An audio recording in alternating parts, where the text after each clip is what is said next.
Baruch Hashem, our parsha is Parshas Vayikra, and actually the parsha coincides with our Daf Yomi because chapter 2 of the book of Vayikra discusses the Korban mincha. So I want to talk a little bit about the Korban mincha and actually share a powerful story from today's Daf Yomi about the Korban mincha, which I think people will find very interesting, which will also lead us into our discussion as we prepare for Pesach. So there is a chut hamishulash. It's a three-bound cord. It connects the parsha with the Daf Yomi, with the Talmud study of the day, and also with the upcoming holiday of Pesach. But first, let me show everybody what the Korban mincha is, which our parsha discusses, and then we'll get into that. So people should be aware that there is, on a basic level, people should be aware that our Sefer, our book, Vayikra, and our Parsha discuss the sacrifices. Now, when people say sacrifices, most people think of animal sacrifices, but the first sacrifice that was accepted was the mincha. The mincha, the vegetarian offering. Hold on, let me just pull this up. Hold on, I want to pull it up for everybody. Let me pull up my Sefaria so I could cite the verse literally. Hold on.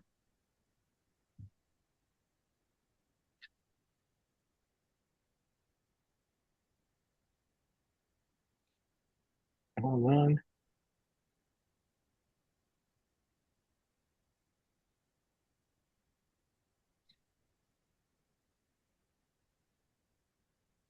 Here we go. So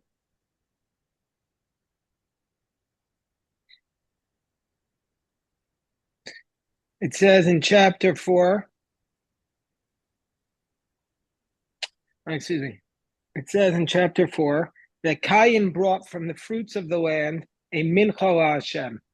So the very first offering that was brought was in Genesis chapter 4 was the offering of Cain, which was a mincha.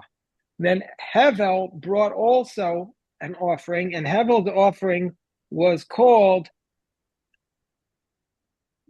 and Hevel also brought from the fruits of his land, and God turned from the flock of his sheep, and God accepted Hevel and his mincha. So the offering of Cain was called a mincha, but the offering of Hevel was called a mincha.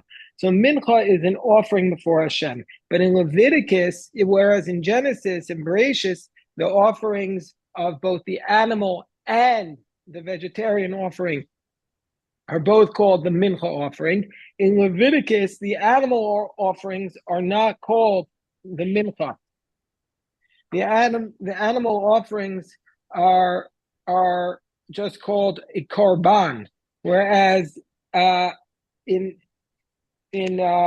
chapter 2 they're called a korban mincha, and it says a nefesh.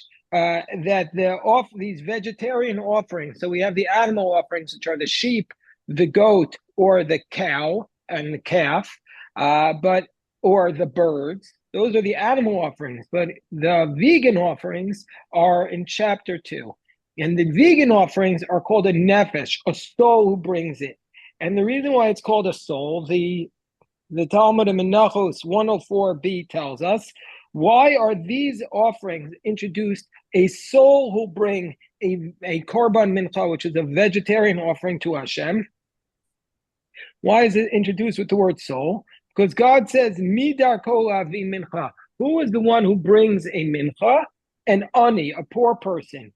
So I am going to look at this vegan offering that the poor person brings as though he brought himself before me. So God looks at the vegan offering that a person brings and views it as though he brought himself. Meaning to say, from the perspective of the Talmud, the offering of the vegan, that when it's the vegan offering is not viewed as less holy. In fact, it's perhaps even viewed as more holy because it it represents the fullness of the person's ability to make a sacrifice before Hashem. So in chapter 2, of Vayikra, where we discuss the Korban mincha, we have the following types of Korban minchas here in chapter 2. There are 5 categories. There are the soles mincha, which is basically an uncooked flour and oil and levona.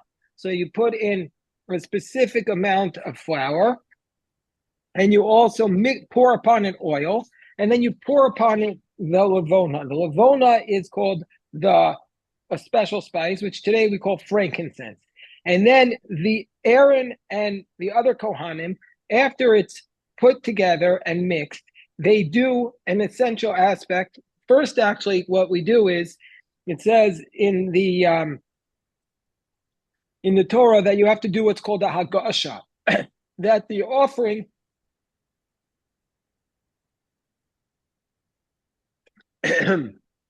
is brought to touch the southwest corner of the altar. It's touched against the altar, and that's why some Rebbes have the practice of touching their challah to the table, because the challah is a reflection of the Korban mincha.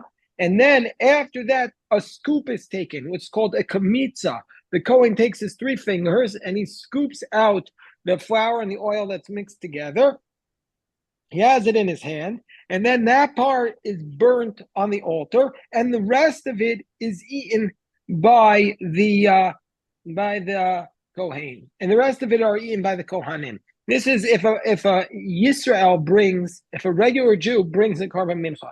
If a Kohen brings a Korban mincha, then none of it is eaten. It's all entirely burnt. This is what's called the minchas soes. Presumably, although it doesn't state it explicitly in the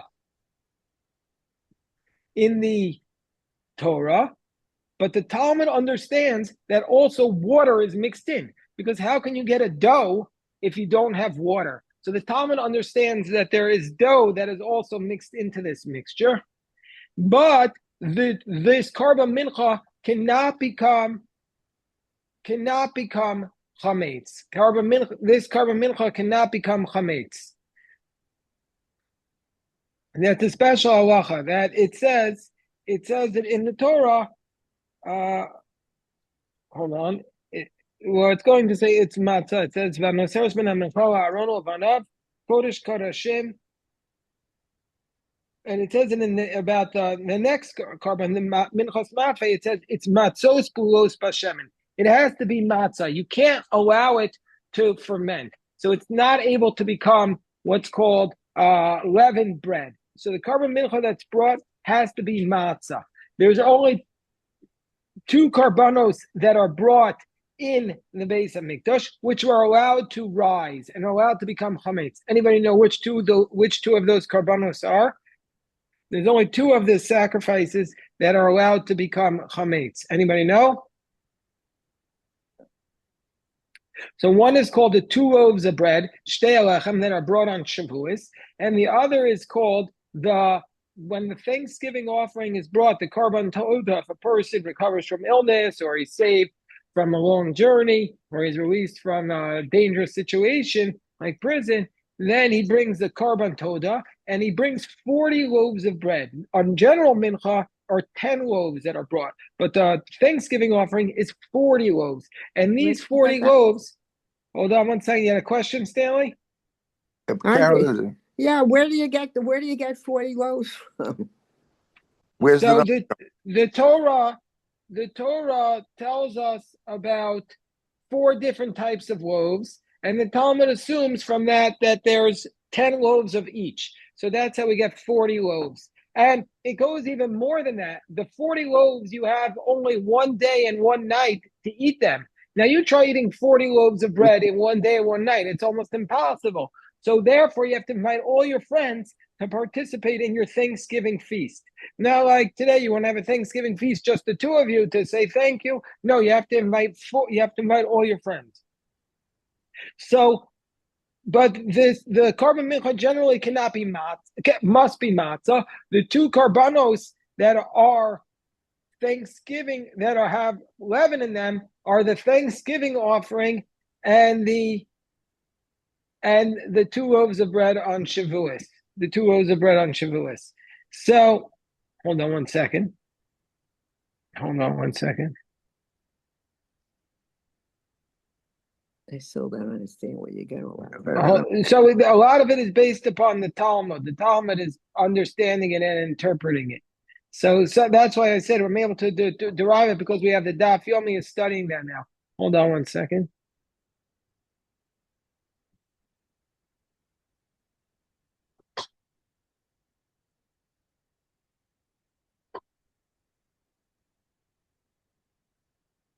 Okay, so we discussed that there's the regular mincha, which is called the soes.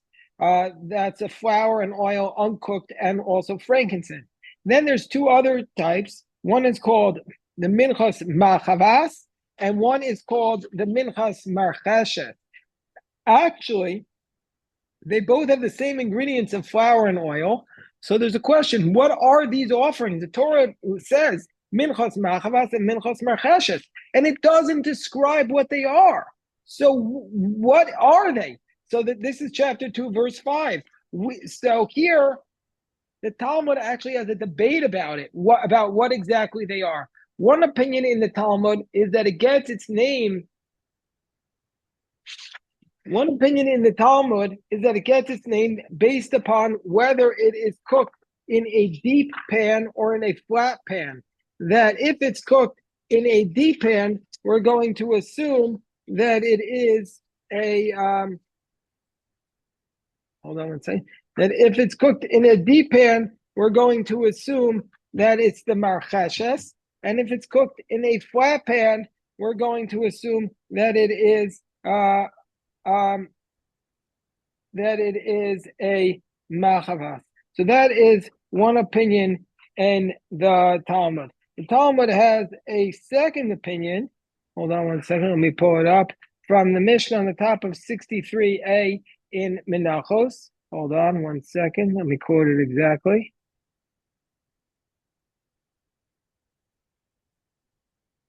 Hold on.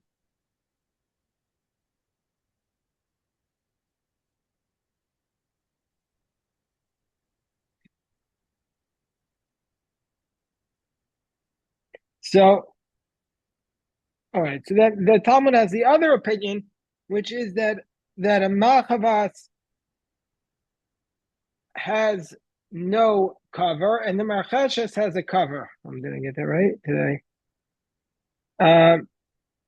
Right, that the machavas has no cover on it, and the marcheshes has a cover. Most people generally assume, like the first approach, that the marcheshes is a deep pan and the machavas is a flat pan. But the Talmud actually records these 2 different opinions, and so it's interesting that the Talmud itself is unsure what exactly these offerings are. The Talmud itself records a debate about it, meaning to say there isn't unanimity about what these offerings are. And the Talmud is not written that far after the destruction of the temple, maybe 100 years afterwards. And so, in the Mishnah, and yet there's not a consensus, or there is a dispute about what these offerings are exactly. Then, in addition to this machavas and marcheshes, so now we've said 3 different types of these vegan offerings. We've said the first offering is just plain raw, uncooked flour and water, but uncooked flour and oil and frankincense. By the way, what type of flour we're talking about? We're talking about wheat flour. Every vegan grain offering was wheat, with the exception of 2 offerings, which were barley. Does anybody know which 2 offerings were barley? These were the minchas omer, which we'll get to in a few moments. That was brought on the 2nd day of Pesach, the 16th of Nisan. That was the barley offering. And there was one more offering that was barley. That was the offering that was brought by a Sota woman. Now it's called the minchas kenaos. The woman was accused of being adulterous. She brought a barley offering. And the rabbi said because barley was the food that animals eat, and so since she did this animalistic act of being unable to control herself, therefore she would have to bring the barley offering. Then in addition to that, there's what's called a minchas ma'afeh, which is a baked mincha. The baked mincha is, there are two types of baked mincha. There's what's called the chalos and the rakikin. Here too, the Torah does not describe what these offerings are, and the Talmud also doesn't describe what these offerings are. Meaning to say, we have these offerings, we don't know what they are.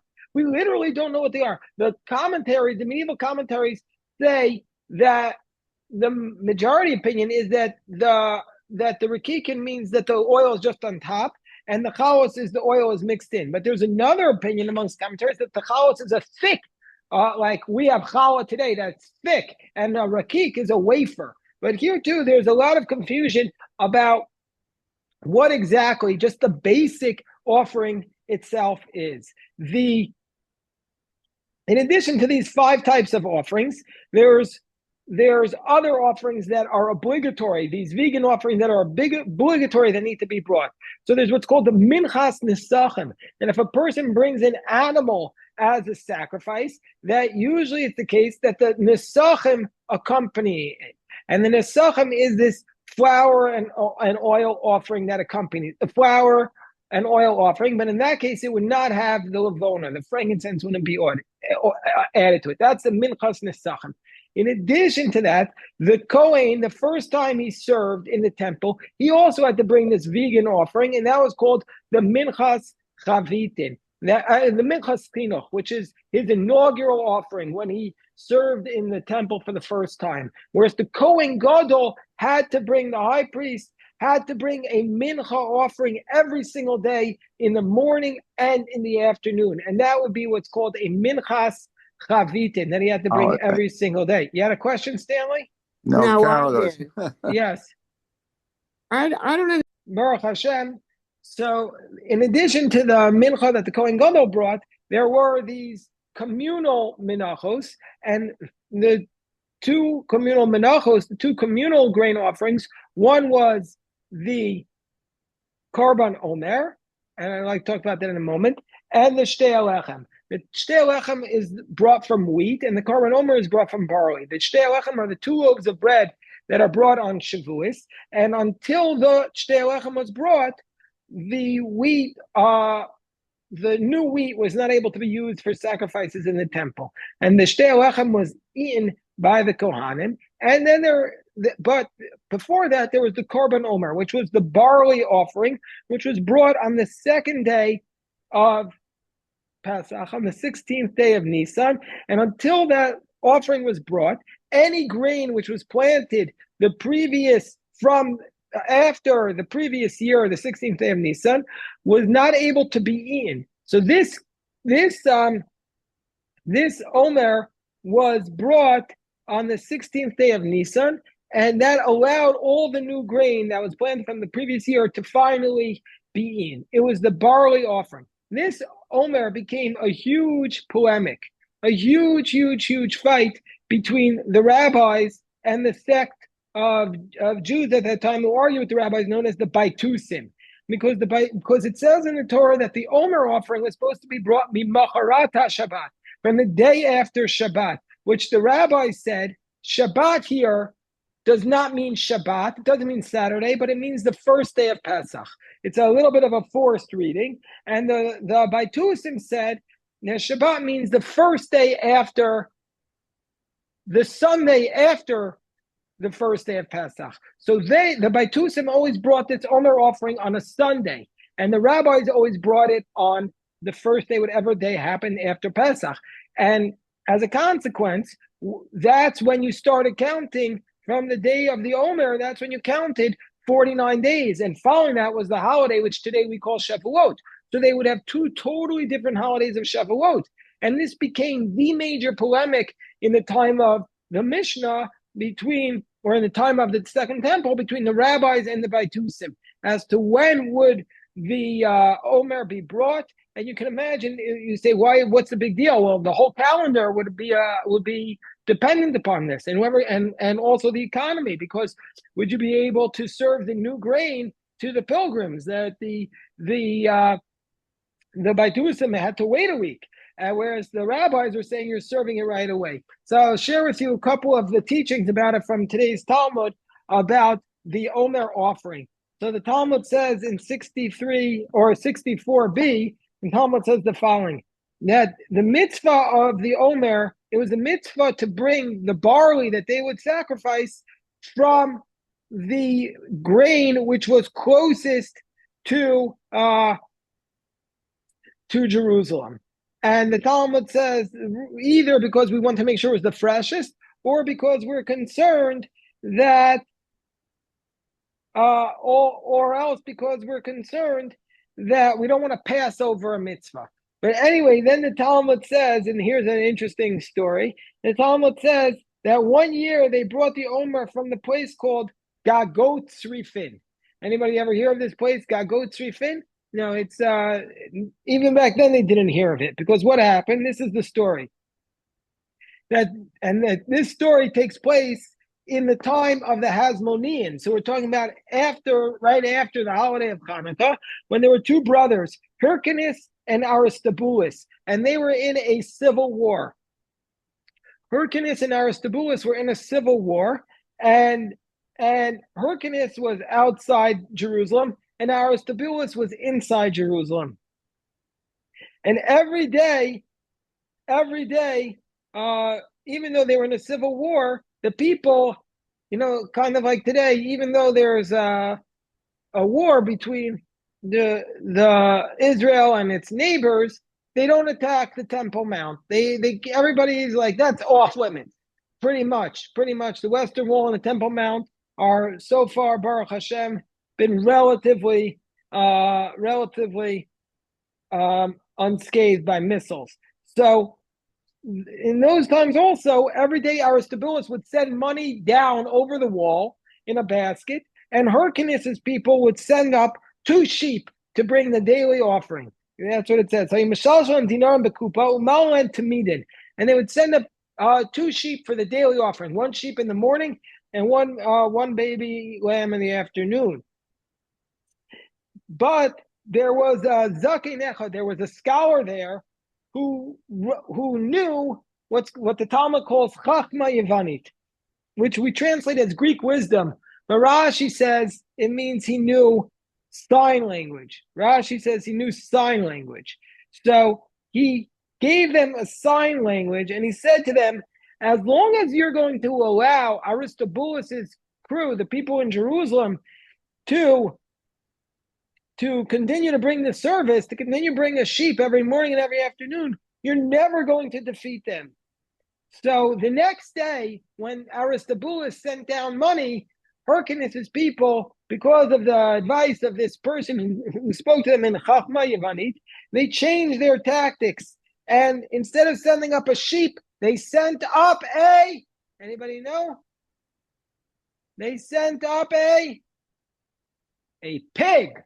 They sent up a pig, and the pig was going up the wall, and when it came to the midway point of the wall, it stuck its foot into the wall, and all of Israel at this calamity shook for 400 parsecs, this enormous amount of area by 400 parsecs. There was a major earthquake that took over the land. At that moment, the rabbis made a decree, and they made a decree which was, cursed be the man who grows a pig who grows a pig. You're not allowed to raise pigs. At that point, they said you're not allowed to become a pig farmer. Is anybody here a pig farmer? You're not allowed. And then,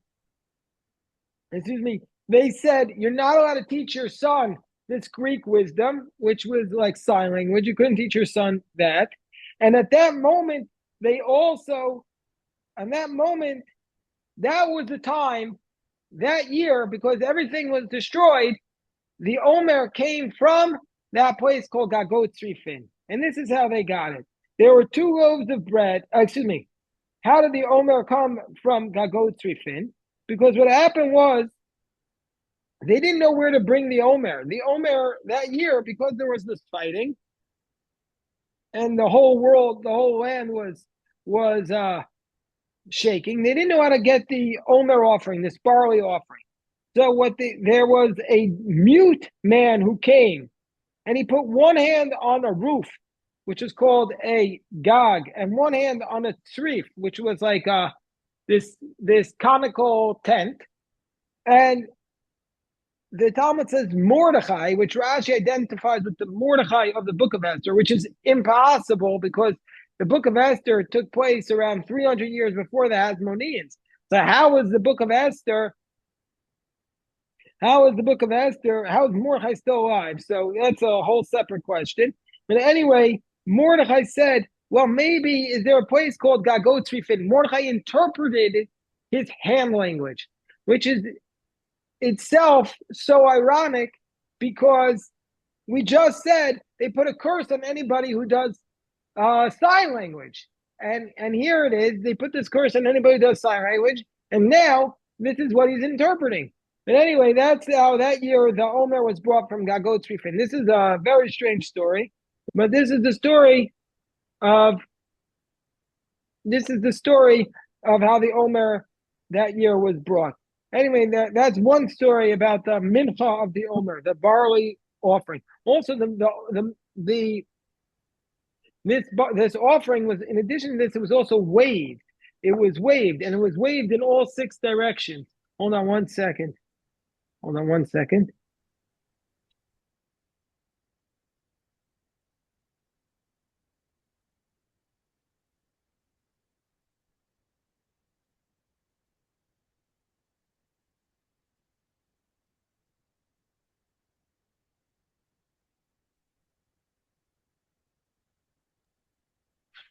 Oh yeah, I was getting a weather update. My kids just were dismissed from school. And they said the tornado starts at 3 and ends at 9. So people should stay safe. Of course, you know the tragedy that happened this past Thursday, where our dear friend Rabbi Uri's brother was killed when the wind knocked the tree onto his car and killed his brother. It was a tremendous tragedy. Okay, so we have to be very careful, obviously. So then I want to just say one more thing about this Minchas Omer because it also relates to the Daf Yomi. But first, let me pause for a second. Does anybody have any questions about what I said so far? Nobody has any questions? Okay. So also, I want to point out if people don't want to bring sacrifices because they don't like killing animals, nothing stopping you from bringing a mincha offering. That's a vegan. There's nothing. No animals are dying as a result of that offering. But now, how would they bring this mincha offering? Kate said, "Hey, Nosin, what would they do? How would they bring this Omer offering?" So the Talmud, the Mishnah has just an incredible description of it, which reminds us that what's going on here was ceremonial. It was just it was such a beautiful ceremony. What would happen is Shluchei Beitin, the messengers of the court, Yotzin Me'erev Yontiv, they would go out on the eve of the festival to the field where they were going to take the barley from. And they would make krichot b'mechubar lekarka. They would tie together the top of the ears of the barley while they're still attached to the ground. Basically, they would tie up the stalks on the ground so that they could easily harvest them on the night after Yom Tov. Meaning to say, in America now, the night when we do the second Seder, that's when they would cut the barley down. We start counting the Omer now, the Sfirat Omer, we start counting the Omer. But why is it called the counting of the Omer? Because the first day we would cut the Omer down was on the second night of Pesach. And there would be a whole ceremony. This is the ceremony. Imagine the first night was the Seder. And the second night, all of the cities that were near the place of the counting of the Omer would gather there. They would gather there.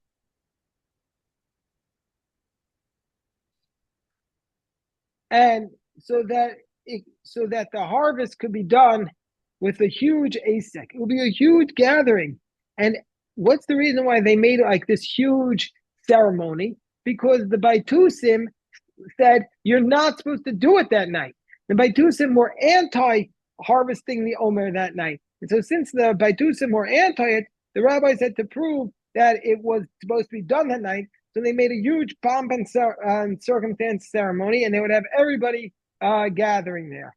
And once it became dark, meaning after Yontif, then the harvester, the person who was in charge of harvesting, would say to all the people that were there, and you imagine him yelling it out, Ba Shemesh, and he would shout out, has the sun set? Has the sun set? He would declare, and everybody would say yes. The people would say yes, and then he would hold up his sickle and he would say Magal Zu. He would say, with this sickle should I cut down the barley? And everybody would say yes, Hain. And then he would say it actually. Each time he said this, he was saying it. He said Magal Zu, and then he repeated it. And then he would say Kupazu. Should I put the barley into this basket? And they would say yes. And then he'd repeat it, Kupazu. And he would put it into that basket. He would scream this out. And then, what about if it was Shabbat? What about if the day after Pesach was Shabbat? So would they still do it? Would they still cut the omer? Normally, it's prohibited to cut the omer on Shabbat, but in this case, they did it, and they would basically refute the Baitusim. The Baitusim say you have to wait till Sunday. They made a point of doing it on Shabbat, and he would say, if it was Shabbat, he would say, on this Shabbat, and they would say, yes, this Shabbat. And he would say, should I harvest it? And they would say, yes. And they would say this 3 times. Everything would be repeated 3 times. And they would say, yes, yes, yes. Why did they do this? And the Mishnah says it explicitly, because they were engaged in a polemic. And when there's a polemic, then logic, what we normally would do is alter. When there's a polemic, what's the reason why they did it? Because of the Baitusim. Because the Baitusim said, we don't harvest the omer until the day after, until Sunday, the Saturday night or Sunday after Pesach. And the rabbi said, we disagree with the Baitusim to such a degree, so that for this reason, they would harvest it with a huge ceremony. And that's the story of what's called the mincha sa'omer. One of my teachers told me that the mincha sa'omer should also be read as like a prayer, that between Pesach and Shavuos was the barley harvest and the wheat harvest. So there's the concern that if it rains during that harvest period, or if there's a strong wind called a chamsin, that it could ruin all the crops. So everything is in a very fragile state. So therefore, the farmers needed to pray especially hard that all the crops were protected. Okay, so this is the first part of what I wanted to speak about today. If anybody has any questions about this, I'm happy to address them. No questions about the mincha, anything we've said so far? Wow. Okay, so a couple of other things then about the mincha. So, in addition to the fact that the mincha was not able to be chametz, what else was not able to go on the Korban mincha? What else was not able to go on it? So the verse 11 in chapter 2 tells us, Kol mincha asher takrivu Hashem, every mincha offering that's brought, what is missing from this mincha offering? Yeah, it's called lo te'aseh chametz. It cannot become chametz. Ki kol seor, every seor was their leaven. They didn't have yeast. They used to use the sourdough as a yeast, and the sourdough would cause the yeast to rise. Ki kol seor, the kol devash, all their yeast. And the other thing, in addition to the vegan offering not leavening, there was one other thing that was not allowed to go on, and what was that? That was devash. Kol seor v'kol devash. There was not allowed to be honey on the altar. So, kol seor v'kol devash lo saktir mimenu. You're not allowed to bring leavening bread or bread with any it doesn't mean specifically honey. And first of all, honey here doesn't mean bee honey. It means date honey. You weren't allowed to use any fruit or sweetener on the altar. It had to be just flour, oil, and frankincense. That's it. And one other thing, well, water, we said, and there was one other thing that was in there. Anybody know what else?